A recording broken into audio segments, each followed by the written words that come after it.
Selamat pagi Bapak Ibu,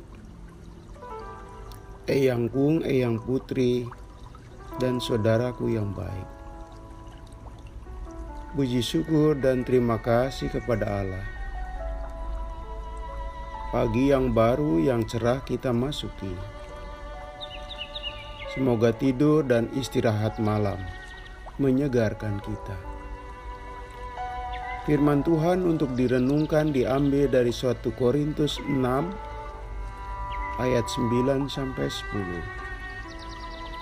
Orang cabul, penyembah berhala, orang berzina, banci, orang pemburit, pencuri, orang kikir, pemabuk, pemfitnah dan penipu tidak akan mendapat bagian dalam kerajaan Allah.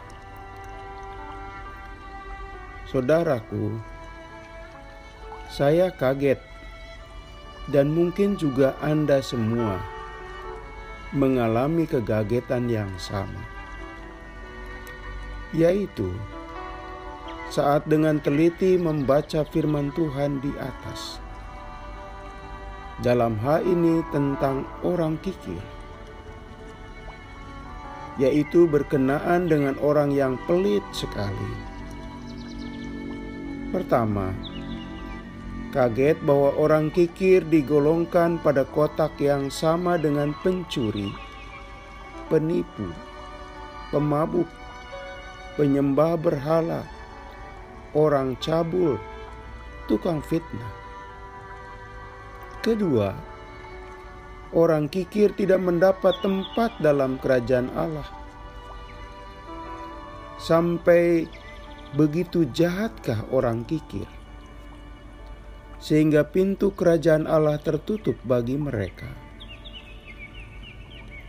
Saudaraku, firman Tuhan ini tertuju pada orang beriman di kota Korintus. Jemaat kota ini sebenarnya jemaat cukup makmur. Di sana terdapat orang-orang yang secara finansial tidak kekurangan.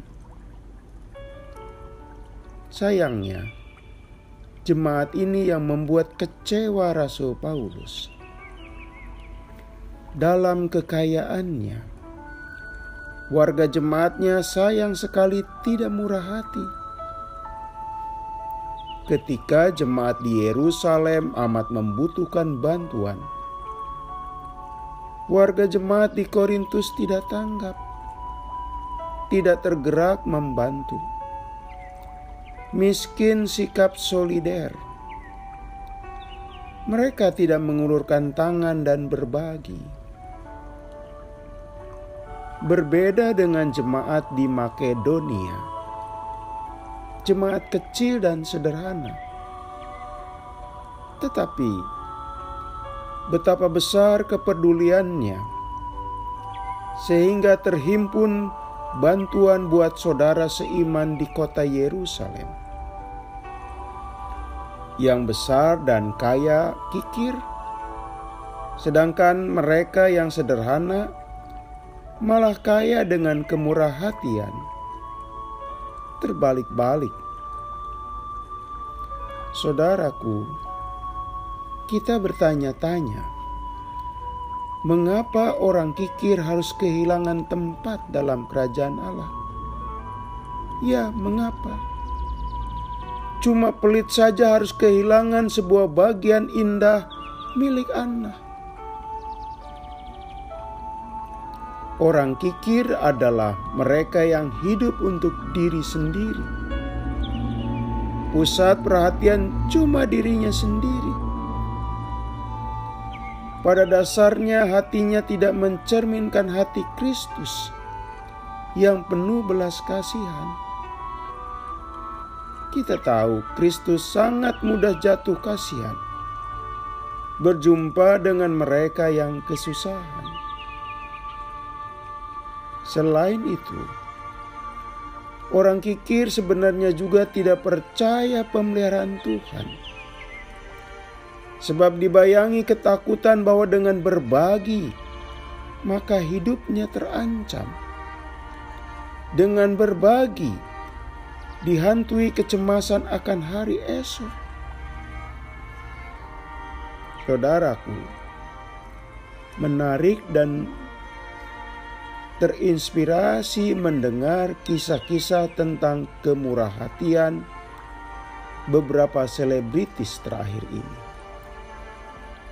Ada aktor film, ada pemilik Facebook, ada pemilik piranti komputer Microsoft. Tindakan kemurahan hati mereka luar biasa. Mau menyumbang uang triliunan rupiah dari kekayaannya. Mereka bagikan untuk proyek kemanusiaan. Besar sekali. Mungkin ada orang yang komentar, ya, jelas saja mereka bisa dan mau berbagi. Karena harta mereka segunung. Cadangan kekayaan yang ada tidak akan habis untuk generasi keempat. Betul, mereka kaya. Bahkan bisa jadi mereka adalah orang yang super kaya. Namun kita ingat, yang sekaya mereka juga banyak, tapi toh tidak mau menyumbang untuk mengangkat orang-orang yang dalam kesulitan. Kembali, itu sangat ditentukan sifat kemurahhatian seseorang. Saudaraku, telah sering kita mendengar bahwa kita adalah orang yang mendapat berkat agar menjadi berkat. Artinya, kita tidak dididik untuk menjadi orang kikir. Orang kikir itu menjadikan berkat Tuhan berhenti pada dirinya.